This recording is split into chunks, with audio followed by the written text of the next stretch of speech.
Tenant attorneys in New York are saying that it is illegal for landlords to refuse emergency rental assistance program funding. I'm Tony, and this is Real Estate Investing and Landlord News.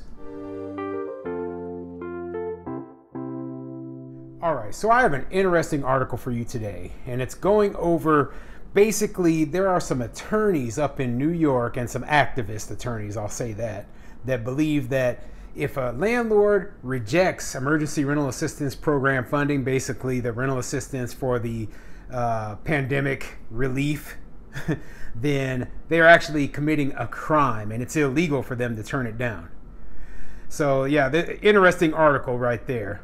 Before I get into that article though, go ahead, hit the like and subscribe button, maybe leave a comment down below and let me know what you think, okay? Do you think that it is illegal for landlords to turn down rental assistance? Or if you think that's a complete joke, okay? I already let you know right now, I think it's a joke. But this attorney claims that they know, that it is unlawful for a landlord to turn it down. So, this article comes from nystateofpolitics.com and it says, activists and attorneys, landlords cannot refuse ERAP funding. Let's see what it says. Lawmakers returned to Albany in August for an extraordinary session of the state legislature to extend New York's eviction moratorium to January 15th. Lawmakers also included a provision that allowed landlords to contest hardship claims by a tenant in court.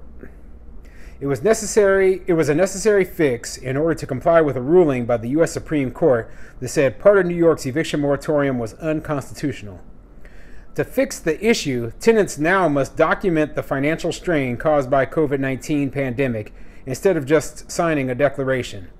And from what I've read, that actually isn't true. They still only have to mark a little checkbox saying that they've faced financial hardship, and landlords have to sign a sworn affidavit saying that they know that the tenant isn't facing hardship before their cases can be heard. So basically, they put the landlords into a situation where they are unable to prove that the tenant is facing a financial hardship unless they are willing to face, jail time and court penalties. And a lot of landlords just aren't going to do that. But, this article isn't exactly about that issue. This has to do more with the ERAP funding. So let's continue. But according to Sia Weaver, campaign coordinator at Housing Justice for All, if a landlord ultimately refuses to accept emergency rental assistance program money for qualified tenants, it's considered a form of housing discrimination. The state of New York needs to do a much better job letting everybody know that refusing to accept rental assistance money is discrimination under source of income discrimination laws in our state, Weaver told Capital Tonight. That statement was echoed by a legal aid attorney. Now, I disagree on this. Now, I'm not a lawyer, okay? I don't want any other landlords in here to take my advice, but they talk about source of income funding, right? Now, this isn't income for these tenants, okay? This is emergency rental assistance. That is not the same as income. That isn't the same as a Section 8 tenant who has a indefinite term of payment, okay? When they originally signed their lease, they agreed to pay based on their normal income, okay? The landlord never agreed to sign up for a government assistance program. So, turning this down, it doesn't seem like it would be the same as turning down a Section 8 tenant, okay?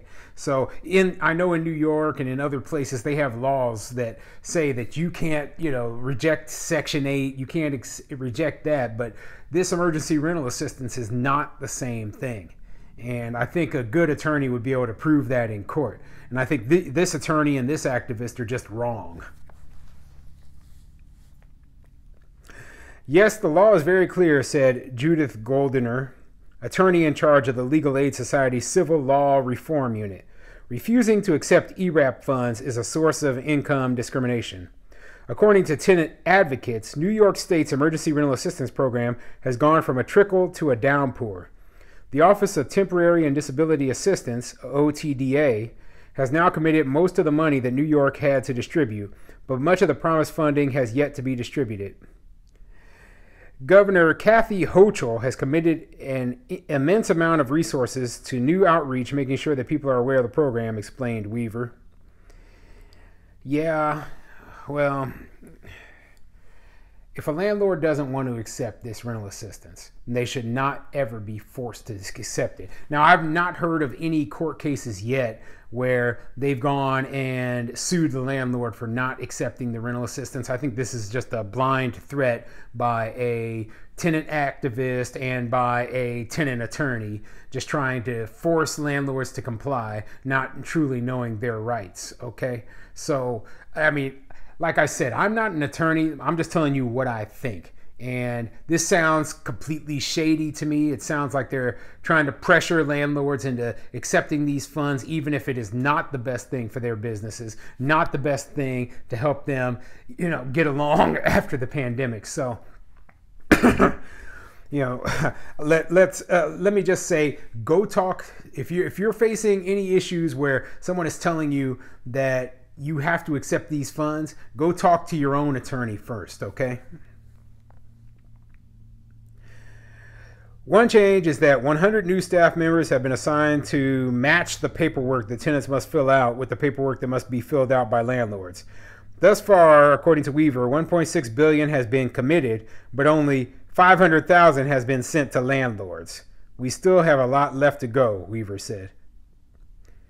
Yeah, so $1.6 billion has been committed to landlords, but only $500,000. You know, that's quite a big difference. So what you're telling me is that landlords have applied and are approved to receive $1.6 billion worth of funds, but only $500,000 worth of funds have actually made it to landlords. Okay, that's, and they're talking about this is better. This is a better program than, you know, they're making improvements. Well, when is the money going to get to these landlords? Okay. That's the question I have for the lawyers and for all the tenant activists. When is the money actually going to get to the landlords? Okay. Let me skip over a little bit of this because it's really not that useful. There are still hurdles when it comes to matching renter applications with landlord applications. One is that for every address a landlord owns, they have to create a new email address, something that Weaver called weird. But landlords are certainly helped by this, Weaver said. It's a program that ultimately helps pay their rent. Yeah, some landlords are helped by it. Not all landlords are helped by it. The best thing for a lot of landlords would just be to get those tenants out of their units and then put paying tenants in, okay? And they just mentioned how, you know, for every property you own, you have to have a separate email address. Well, like, I own 4 single-family rentals here just in this one city. Now, imagine if I had to have a separate email address. So you're creating a lot of paperwork, a lot of extra things that landlords have to do in order to get this rental assistance. Imagine if you're a larger landlord and you have hundreds of tenants that you have to create separate email addresses for, and, you know, that is ridiculous, okay? The main thing, don't worry about whether the tenant, you know, anything. Just get the money to the landlords. That's it. That's all they have to do. But they just are unwilling to face the fact that the landlords are the ones who need to get paid here. Okay. So yeah, I don't know, you know, what I'm hoping that this article is incorrect. Okay. I'm hoping it is. I'm not 100% certain, but it just doesn't sound right. It doesn't sit right with me that a landlord would be forced to accept emergency rental assistance funds. Okay. If a landlord doesn't want to accept it and just wants to evict that tenant and get them out of there, they should be allowed to. I mean, this is a free country, okay? If I don't want to extend my lease and rent to you for another year, and instead I just want to have my building sit empty, I should be allowed to do that. And, you know, these landlords in New York, they're facing the most tenant-friendly place, well, one of the most tenant-friendly places. It's not California, but I'll say maybe the second or third most tenant-friendly state in the entire country, and they're truly suffering because of it. Okay, so Hang in there, New York landlords. Like I said, talk to your attorneys about this if you face it. It might just be a blind threat, but if you do face it, if a tenant comes up to you and says you have to accept these funds or you're discriminating against source of income, go talk to your attorney about that first, okay?